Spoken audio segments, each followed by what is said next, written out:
What's up guys, it's Kamakazi here today, and today I wanted to tell you guys a couple of tips on how to be a pro in Robots, guys. Now, I'm not going to call myself a pro gamer at all, because I am not, guys. My aim is trash. But, you see, I played a lot of matches in Robots, and I have the strategy down for the most part, so I just wanted to share a couple of tips with you that I've learned from so many different sources, YouTubers, even my clanmates, other random people in my comment section. Dude, I've learned from so many people, and I just wanted to show you guys like a couple of tips and tricks. I have played around 4,000 battles, so I really do I know how to play this game pretty well. Not as much probably compared to some other people that have played even 20,000, 30,000 battles, which there are people out there that have done that. But I just wanted to share with you guys today. So, my first tip is have a way out. I see all the time these players, they go into a battle, they pop up that ability, and then they are just, they have their Aljun or whatever, and they're flying, and it's great, guys. They're getting tons of damage, and, they're destroying people. They are getting a lot of damage, and they think that's going to go on forever. Well, guess what? It doesn't, guys. It's a pretty big wake-up call when suddenly that ability runs out, and you are flying towards the ground, and your ability stops, your stealth's gone, and you're screwed, guys. So make sure to have a way out. Even if you have to sacrifice 2 seconds of that ability to just turn around and go back and get some cover, it's worth it. I promise you, to save that bot is worth it. Because if you just go out and if you just go up against people and then you stay there, you fly down, and then boom, your stealth goes out, and you're gonna die. You're gonna die, guys. There's no way of stopping that. I don't care if you have full MK2 crap. You're going to die. So, you gotta find a way out. You gotta find your way out. There's always an escape route somewhere, and you have to find that. It's just really easy to kill people when they don't care about cover. When they are running around with their ability, and it just stops, guys. It really does. No ability goes on forever except for like the Loki, but you really you gotta watch out for that. And there are some advanced ways, and there are some pretty basic ways of just finding a way out. For some of the basic ways, it's just finding cover, going behind a rock or whatever. For other more advanced tips, it's like there are people that do Ares trains and shield trains and stuff like that, and that is very effective, and you will have shields forever basically. Advanced stuff like that, there are other ways to find cover that are pretty interesting. So you always just be on the lookout for that. Be on the lookout for that way out when you are in your ability, okay? Yep. Next up, we have the super dash. So I'm making a video on this, on how to do a super dash. So I'm not going to explain too much on how to do it. There are tutorials on YouTube on how to do it, but I'm going to be making one. So basically, super dash is when you hit your dash off a cliff at the perfect moment, and you go for very, very long. Usually a dash will just stop in midair and you will just fall. You will not go anywhere. But if you hit the dash at the right point in time, well, you are going to actually get a lot more out of your dash, and it's going to go until you hit the ground. So that's pretty great. And this super dash ability allows for you to get to where you're going much quicker. When you are running a Strider, guys, it's very important to get to center beacon if you're a beacon rusher, because if you don't, well, that beacon's going to be someone else's, and there are going to be a couple of other people there before you are, and it's never good. So make sure to get there first by using the super dash. Now, you can super dash on 5 different bots, and that is the Strider, the HE, the Bulgasauri, the Community Hoe, and the Bolt. So these are all your dash bots, and this super dash is very effective, guys. You also, super dashing on an inclined plane does not work. I see it all the time. People try this out. It doesn't work, guys. You cannot super dash on an inclined plane that's going upwards because, I don't know, Warbots just said, no, we're not letting you do that. So you will not super dash on there. Don't try. It won't work. And, when you do this, people notice. They are impressed by it.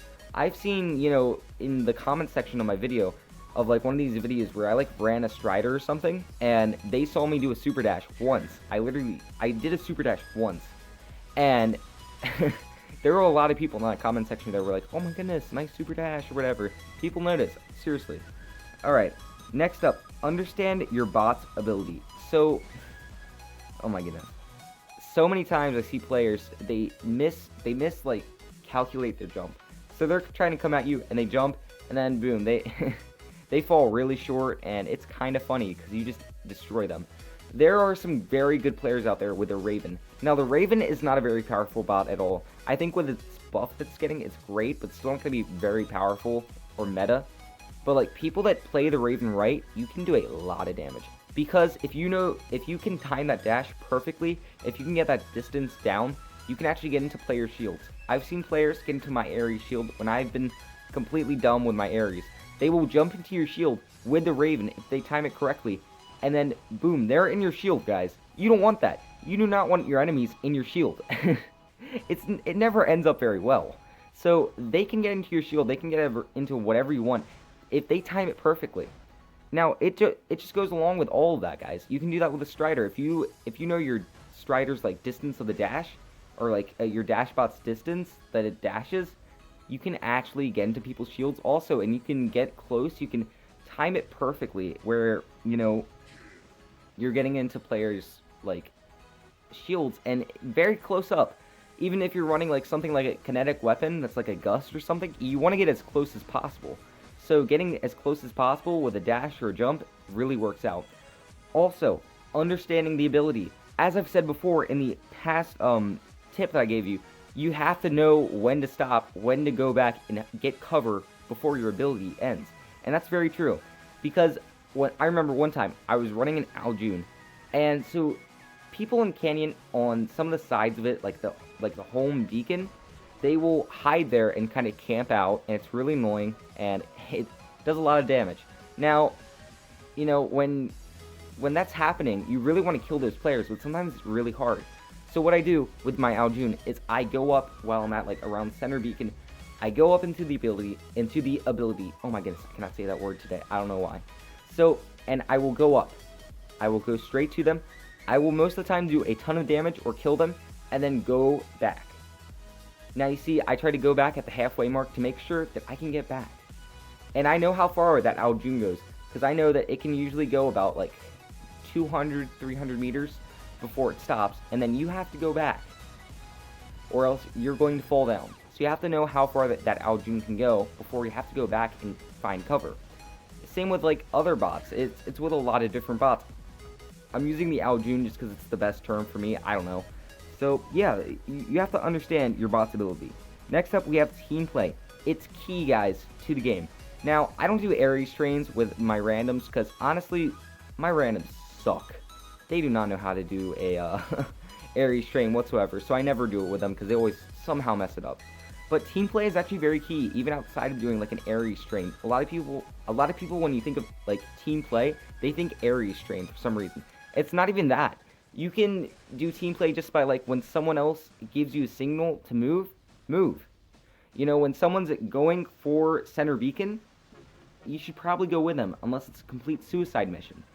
If it's not, go for it. Go with them and capture that beacon. Because, guys, it's really hard to go into center beacon and just cap that on your own. You're going to need some other players. So make sure that you are going with other players when a push is needed, okay? And it's even like helping a player out. If a player's about to die, Pixonic gave us this beautiful thing called where you can see your teammates' health bars now. So if you're seeing that they're losing health quickly, you can even put in your Ares shield maybe and just come up there and just, you know, help them out a little bit. Not doing an Ares train, but just help them out a little bit. I even have done that with when I have the Bulwark. Just come up and, like, give them a little bit of, like, shield time, so maybe they can use that healing or whatever they have to get away or heal up, whatever. And team play is key. It really is. If you have a team that can work together, they might not be the best. They might not be the best, like, randoms or whatever. But if you have a good team, you know, you're going to win the match. Team play is how you win, guys.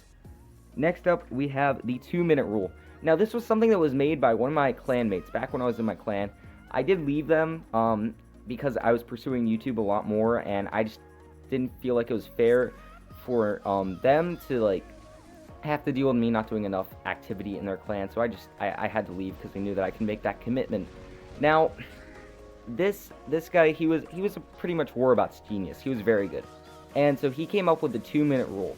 Now, in squad play, oftentimes battles will last up to 10 minutes. They really do.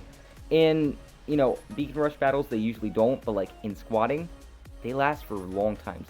So he came up with what he calls the 2-minute rule. Now it is that every single bot that you have in your hangar should last for 2 minutes. Now some of us might not have a 5-slot hangar where they can put 5 bots in, but most of us do. So if you have 5 slots, you're going to be able to use them for each of them for 2 minutes. So if you see that you've already wasted 2 bots and it's only been 3 minutes, maybe you should play a little bit more defensive. And that's what he said. He's always said, you know, play a little bit more defensive if you're running out of bots quickly. And then if let's say you've only used up 1 bot and it's been 5 minutes, then use your other bots, guys. Play a little bit more offensive.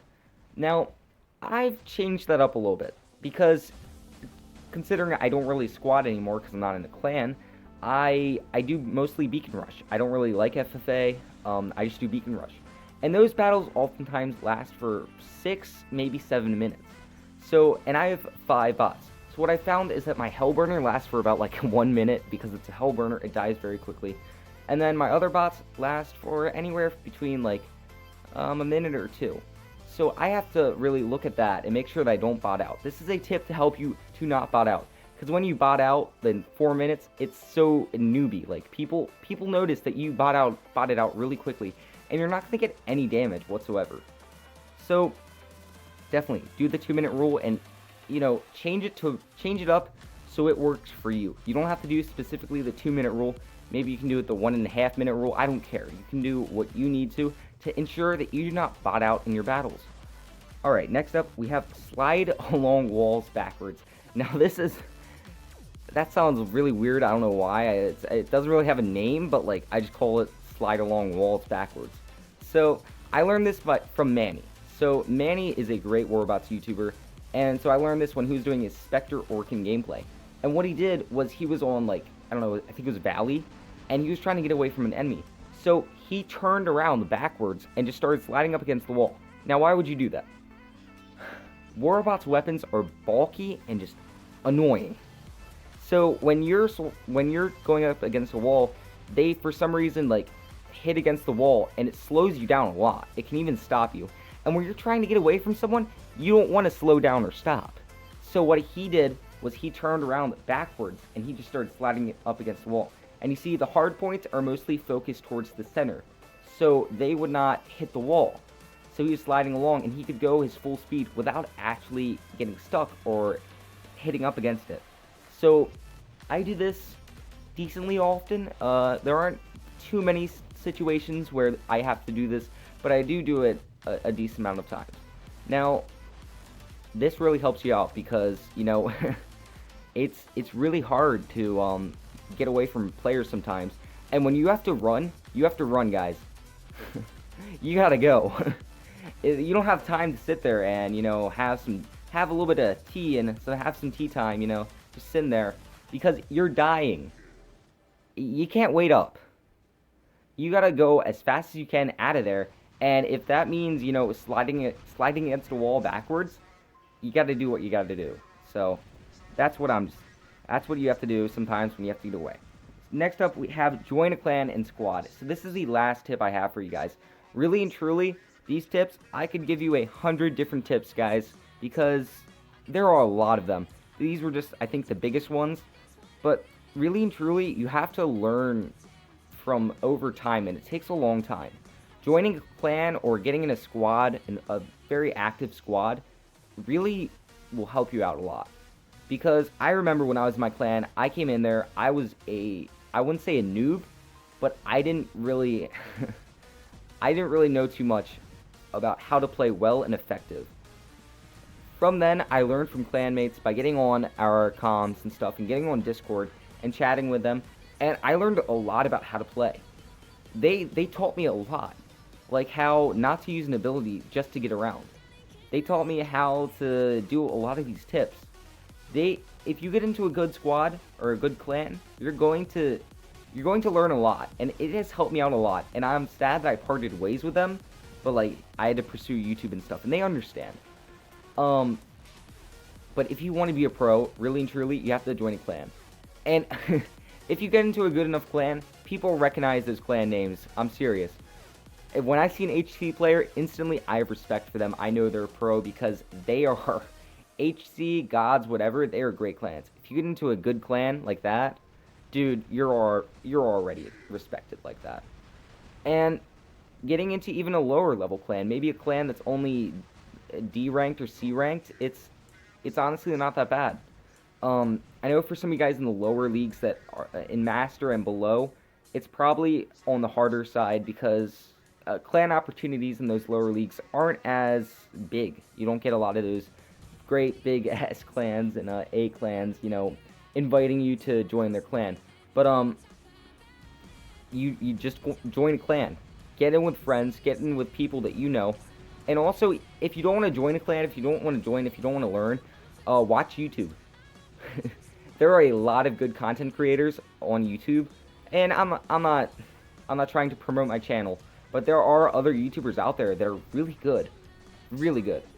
And if you watch their videos, you're going to learn about how to play better and more effective, and even learning from your randoms and teammates, dude. I know I joke about how my randoms are awful, but like sometimes they teach me things. They really do. If I get some good randoms, they can teach me some stuff. So, yeah, you gotta learn from people. Alright guys, that is the video. Thank you for watching me, and I hope we can get to 2,500 subs very soon, or else I am going to just die. Because I'm so, like, I want to get to 2,500 subs. I'm very impatient. I'm like, come on, I need it.